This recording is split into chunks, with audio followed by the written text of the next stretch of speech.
안녕하세요. 오늘도 사연 살롱을 찾아주셔서 감사합니다. 저는 30대 후반의 이혼녀예요. 살다 보니 저처럼 억울하고 황당무계한 일을 겪은 사람들이 많더라고요. 저는 전 남편과 5년 정도 살다 이혼을 했어요.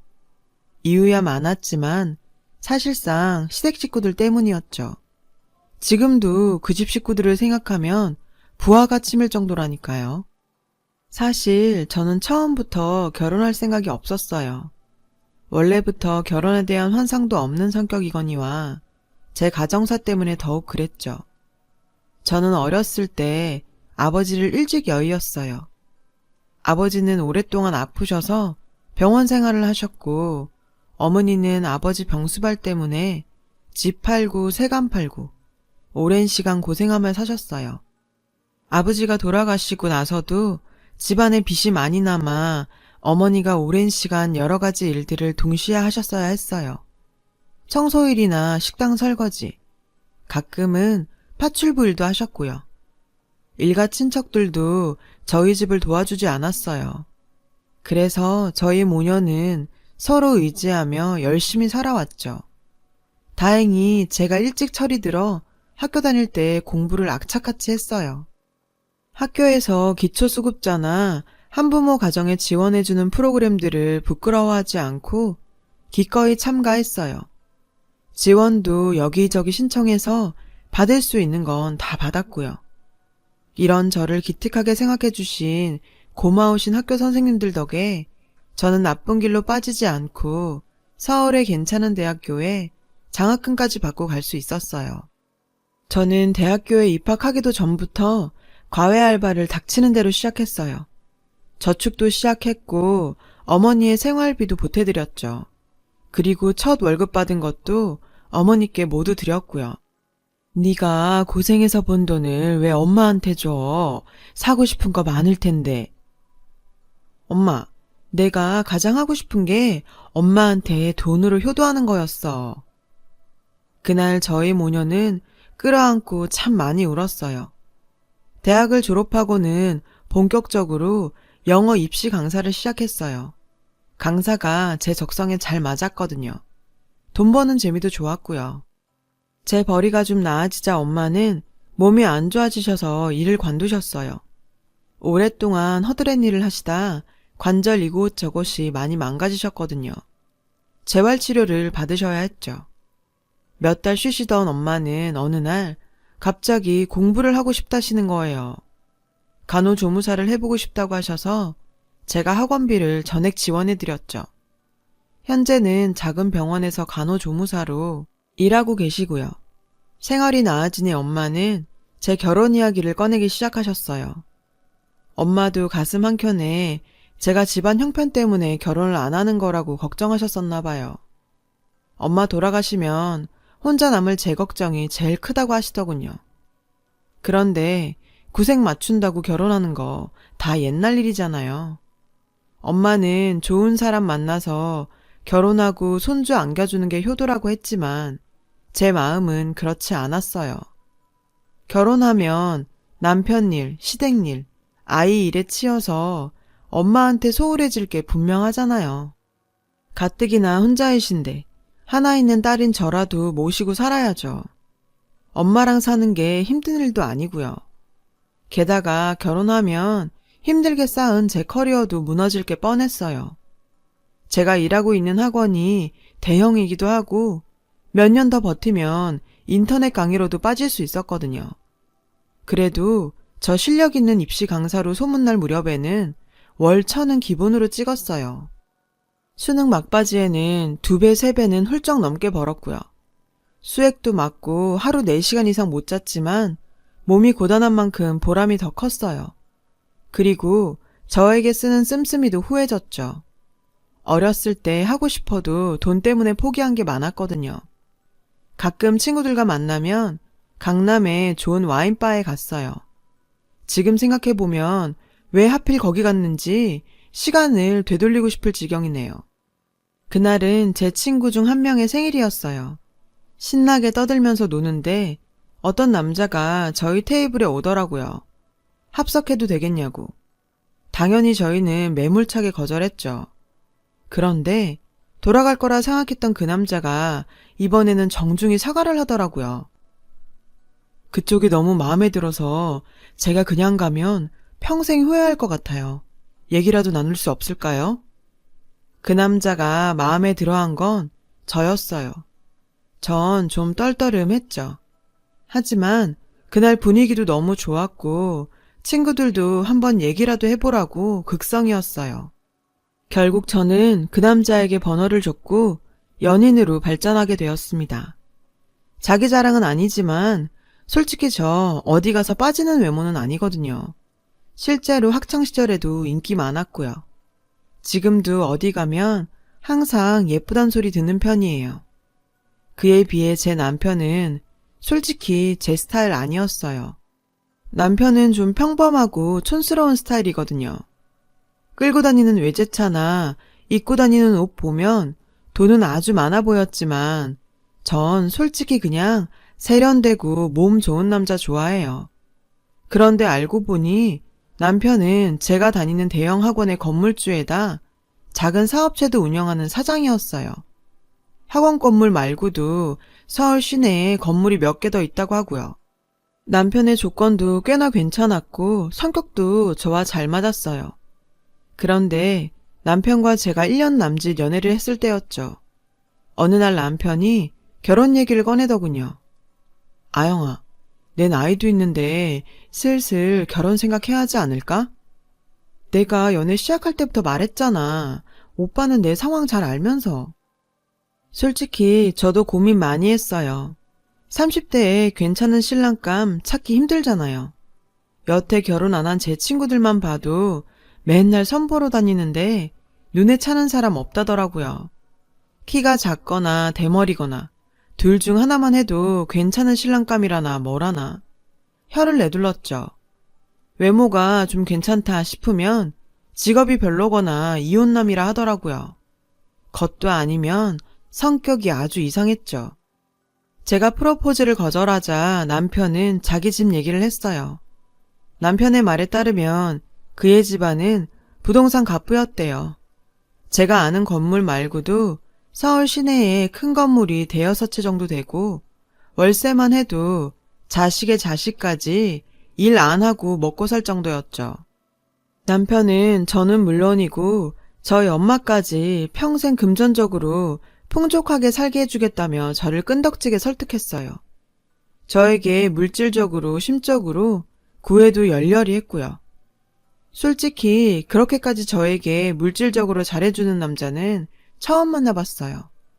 그냥 저에게 턱턱 뭐든지 해주는 것이 그때는 사랑으로 보였었나 봐요. 미쳤었죠. 남편은 저희 엄마에게 찾아가서 막무가내로 인사까지 드렸어요. 저 데려가서 평생 호강시켜 주겠다면서요. 엄마는 저희 남편을 너무 좋아하시면서 우시기까지 했어요. 그런데 그때까지도 제 걱정은 끝나지 않았어요. 바로 남편의 식구들 때문이었죠. 웬만한 집의 사람들은 아닐 텐데 절 마음에 들어할 것 같지 않았어요. 저는 해도 그만 안 해도 그만인 결혼이었지만 시댁에서는 절 돈을 보고 남편한테 달려드는 된장녀라고 생각할까봐 걱정부터 앞섰죠. 남편이 솔직하게 다 말하더군요. 시댁 식구들 성격이 모두 장난 아니라고요. 하지만 합가할 생각도 없고 여동생이 거하게 결혼했다 말아먹었으니 우리에게 큰 기대는 없을 거라고 하더라고요. 결국 시간이 어찌어찌 흘렀고 저는 남편의 프로포즈를 받아들였어요. 그때 처음으로 시누이를 만났고요. 와, 정말 성형 많이 했더군요. 눈은 있는 대로 다 쬐고요. 몇 번을 찝었는지 가까이서 보면 수술 흉터가 보여요. 거기에 코 수술, 입술 필러, 이마는 또 어찌나 빵빵한지 성형이야 자유니까 그러려니 했어요. 시누이는 백수예요. 외국에서 패션 디자인 전공했지만 직장은 다녀본 적이 없대요. 굳이 일해봤자 지방 건물에서 나오는 월세에 비하면 쥐똥이라면서요. 안녕하세요. 오빠한테 얘기 많이 들었어요. 학원 강사시라고? 그런데 나이도 있는데 결혼하면 일은 관두실 거죠? 네? 아니요. 전 일 계속 할 거예요. 상견례 자리에서 시누이는 대뜸 제 직장 문제를 거론했어요. 남편은 시누이에게 그런 문제에 참견하지 말라고 혼을 냈죠. 시댁 부모님들은 절 아주 좋아하는 것 같진 않았지만 형식상 예의를 지켰고 그냥저냥 아들의 결혼에 대해 관심 없는 눈치였어요.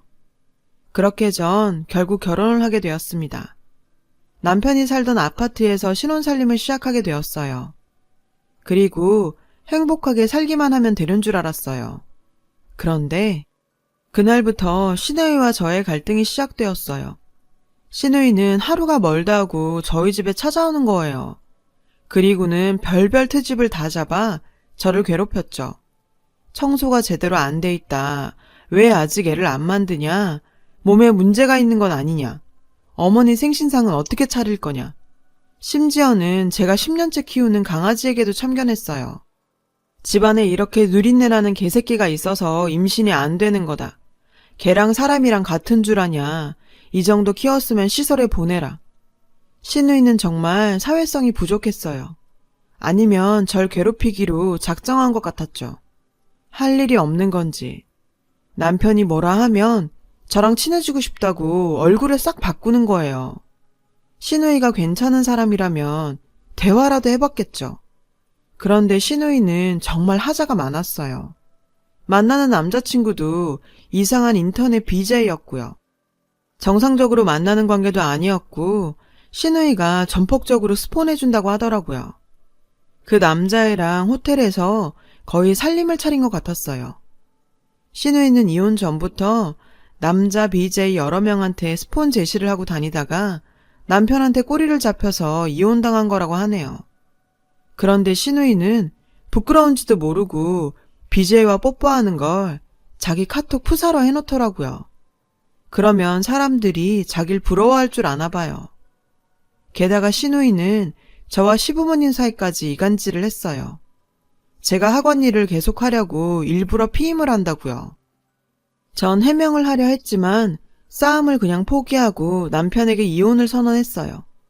왜냐고요? 결정적으로 시누이가 저희 엄마 욕을 했기 때문이에요.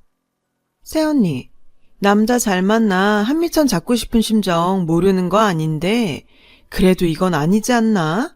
아무것도 없이 몸뚱이 하나 딸랑 들고 들어왔으면 적어도 손주 하나 시부모님께 안겨드려야지. 그래놓곤 학원 일을 계속하겠다고?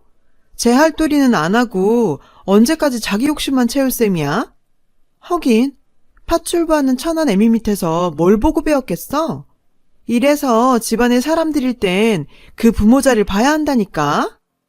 시누이의 말에 전 더 이상 참을 수가 없었어요. 그래서 시부모님이 계신 자리임에도 시누이의 뺨을 철썩 치고 말았죠.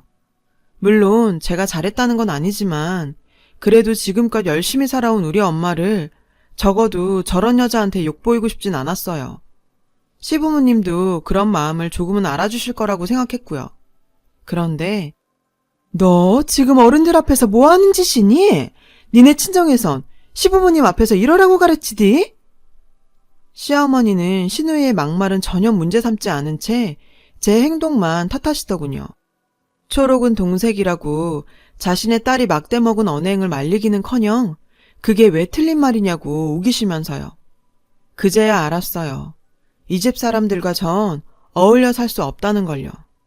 결국 남편도 시댁과 저 사이를 조율하는 데 지친 나머지 합의 이혼을 조용히 진행했어요. 그리고 저는 남편에게 살던 아파트와 땅을 좀 받았죠. 더 바라지도 않았고요. 시누이가 개거품은 물더군요.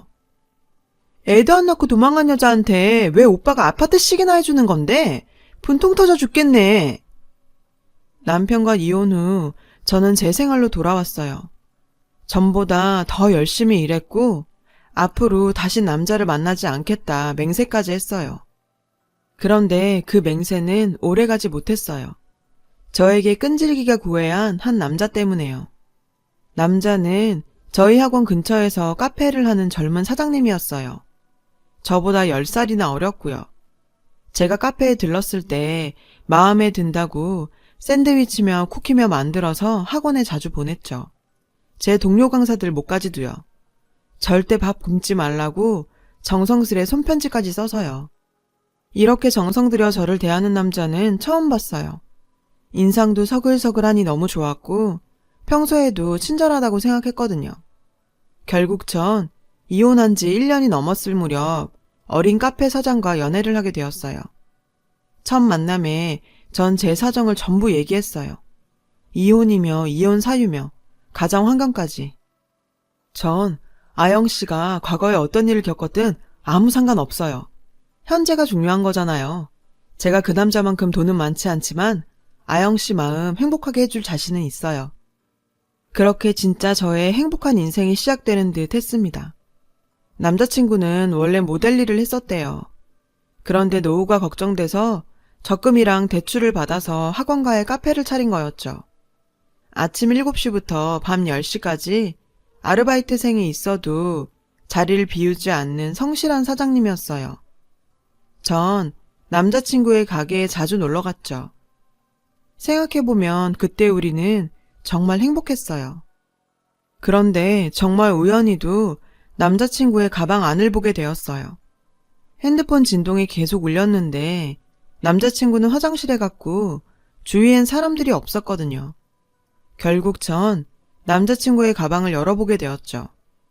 그런데 거기에 핸드폰이 한 대 있지 뭐예요.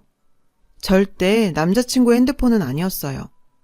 전 이상한 직감에 그 핸드폰을 열어봤죠. 번호 저장이 안 돼 있더군요. 그런데 뭔가 번호가 눈에 익었어요. 그때 남자친구가 자리로 왔고 전 그에게 전화가 왔었다고 말했죠. 근데 남자친구가 예민하게 굴더군요. 지금 뭐 하는 거야? 왜 나한테 말도 없이 남의 가방을 뒤져? 아니 그게 아니고 계속 폰이 울리는데 안 오니까 그랬지. 근데 핸드폰이 왜 2대야? 남자친구가 저에게 화를 낸 건 그때가 처음이었어요. 남자친구는 자기 핸드폰이 아니라고 하더군요. 아는 형 휴대폰인데 놔두고 가서 잠시 들고 있는 거라고요. 어쨌든 남의 가방을 열어본 건 제 잘못이었기 때문에 남자친구에게 사과했어요.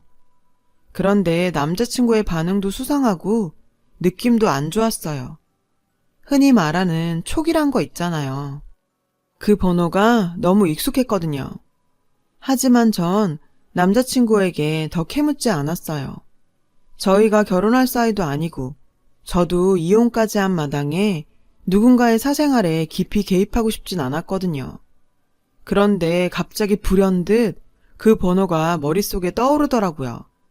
저는 당장 낮에 봤던 그 번호를 제 핸드폰에 입력해 찾아봤어요. 아니나 다를까? 저는 그 자리에서 주저앉고 말았어요. 그 번호의 주인은 바로 이혼한 남편의 여동생, 바로 제 악독하고 못된 시누이였거든요.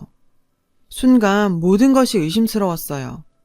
어리고 잘생긴 연하남이 뭐가 아쉬워서 내게 만나자고 했을까? 왜 과거에 대해 먼저 묻지 않았을까?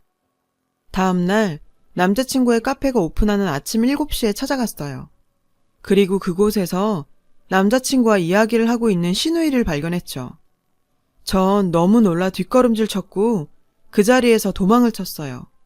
그리고 그날부터 남자친구의 번호를 차단했고요. 시누이와 남자친구의 관계도 궁금하지 않았고 학원도 휴가를 냈어요. 엄마가 물어도 아무 말 않고 몇 날 며칠 집에만 있었어요. 그런데 남자친구가 어떻게 알아냈는지 저희 집에 찾아온 거예요. 다짜고짜 무릎을 꿇더군요. 남자친구 얼굴은 반쪽이 되어 있었어요. 자기야, 내가 잘못했어. 사실대로 다 말할게. 제발 나 한 번만 용서해주면 안 될까? 이거 다 그 여자가 꾸민 짓이야. 전 듣고 싶지 않았어요. 그러나 남자친구가 제 가랑이를 잡고 애원하더군요. 그래서 드러나 보자 했습니다. 이제 끝날 사이니까요. 사실 카페 운영은 괜찮았는데 갑자기 건물주가 보증금을 올리던지 나가던지 하라고 하는 거야. 그때 본 그 여자가 건물주야. 남자친구의 말은 시누이가 보증금은 그대로 둘 테니 저와 만나라고 종용했다는 겁니다. 이유가 뭐냐고 물었더니 어이가 없더군요. 당신이 위자료로 받은 시골 땅이 재개발돼서 올랐대. 그게 분통이 터진다고 무슨 수를 써서라도 뺏고 싶다고. 헛웃음이 나오더군요. 소설도 아니고 이게 무슨 일이랍니까? 겨우 위자료로 받은 땅을 뺏으려고 사람을 겁박하고 사주를 한답니까? 전 부동산 중개소를 하는 친구에게 연락해 제가 가진 땅의 가치를 감정해달라고 했어요. 그러자 친구도 좀 많이 놀라더군요. 짜투리 땅이라고 생각했던 그 땅이 완전 노른자라 주변 건설사에서 사라고 안달이 났다는 거예요. 딱 아파트 짓기 좋은 부지라고요. 부르는 게 값이라고 돈방석에 앉았다고요. 그래도 어이가 없었죠. 그 돈 많은 시누이가 겨우 제가 가진 위자료에 그렇게 호들갑을 떨다니요. 이건 돈 때문이 아니라 순전히 절 괴롭히고 싶어 안달난 것 같았어요. 그 자리에서 바로 시댁으로 찾아갔습니다. 전 남편에게 전화를 걸어 시댁에서 보자고 했어요. 남편은 무슨 일인지 아예 모르는 것 같았어요. 시댁에서 저는 시누이와 시부모, 그리고 전 남편을 만났어요. 그리고 지금껏 시누이가 제게 벌인 미친 짓을 얘기했어요. 시부모도 어이가 없어 하더군요. 그래도 상식은 있는 사람들이었죠. 애도 안 낳고 도망간 년한테 그 큰 땅을 주다니. 엄마 아빠도 진짜 정신 차려야 한다고요. 나라도 지금 우리 집 재산 지키려고 하는 거 아니에요. 전 그때까지 참고 있던 이야기를 꺼냈어요. 남편은 체념한 것 같더군요.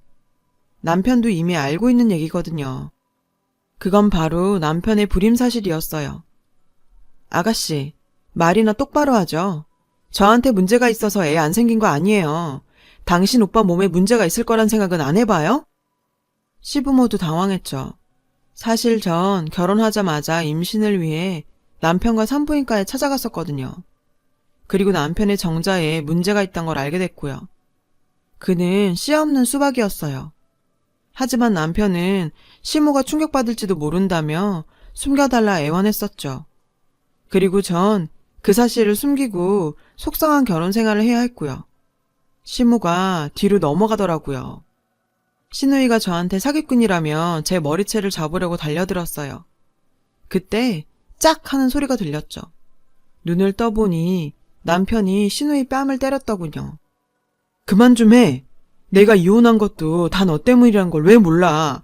제발 정신 좀 차리라고. 오빠가 감히 날 때려? 시누이는 남편에게 맞은 것이 처음인지 어안이 벙벙해서 코를 만지며 거울을 보더군요. 혹시나 코에 실리콘이 잘못됐을까 봐요. 전 도망치듯 그 집을 나왔어요. 남편이 절 쫓아오더군요. 신발도 신지 않은 채로요. 제게 미안하다고 사죄하면서 다시 시작해보면 안 되겠냐고.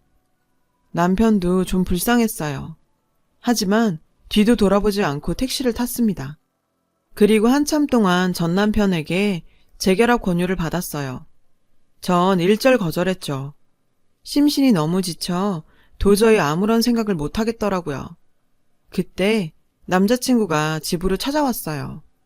남자친구는 근 일주일을 추운 날씨에도 불구하고 저희 집 밖에 서 있었어요. 알고 보니 개업 이후 한 번도 닿지 않은 카페까지 휴무를 냈더라고요. 남자친구를 돌려보내기 위해 나가니 대뜸 또 눈물을 흘리더라고요. 자기가 잠깐 카페를 잃을까봐 미쳤었다고요. 처음엔 그냥 호기심에 접근했는데 이제는 절 너무 좋아하게 됐답니다. 그날 시누이를 만난 것도 이 모든 걸 거절하기 위해서였다고 하네요. 남자친구는 시누이의 제안을 거절한 이후 받은 문자들을 보여줬어요. 정말 악독한 인간이더군요. 온갖 추잡스러운 10원짜리 욕에 협박성 문자가 수백 통이었죠. 저 때문에 이 사람까지 시누이랑 얽혔단 사실에 미안한 마음까지 들 정도였어요. 한숨만 나왔죠. 결국 저는 이 사람의 손을 들어주었어요. 비록 시누이로 인해 얽힌 인연이지만 놓치고 싶지 않았거든요. 그리고 그 사람은 지금까지 저와 예쁜 사랑을 하고 있어요. 나중에 들어보니 시누이가 제게 그런 짓을 한 데에는 정말 어이없는 이유가 있었어요. 바로 쓸데없는 질투 때문이었죠. 제가 성형을 하나도 하지 않아서였어요. 신우이가 제 사진을 보면서 자기 얼굴이랑 수시로 비교를 했나 봐요. 희한한 게 제가 연예인 정도의 외모도 아닌데 말이에요. 쓸데없는 질투는 사람을 참 추하게 만드는 것 같아요. 어쨌든 전 그 이후로 한 번도 신우이나 남편을 만난 적이 없어요. 신우이가 인터넷 BJ랑 결혼하려고 준비까지 다 했다가 사기당했다고 하네요. 그 덕에 시부모가 신우이 앞으로 준 건물도 날아갈 처지고요. 전 여태껏 권선징악이라는 말을 믿은 적이 없는데 신우이를 보니 틀린 말은 아니지 싶어요. 저도 이번 일을 반면교사 삼아 쓸데없는 것들에 눈이 멀어서 나와 타인의 인생을 망치는 일이 없도록 정신 바짝 차리고 살아보려 합니다. 지금까지 긴 제 사연 들어주신 분들께 감사드려요. 행복하세요. 여러분, 사연 댓글에 응원과 현명한 조언 부탁드려요. 좋아요와 구독은 저에게 큰 힘이 됩니다. 오늘도 좋은 일 가득하세요.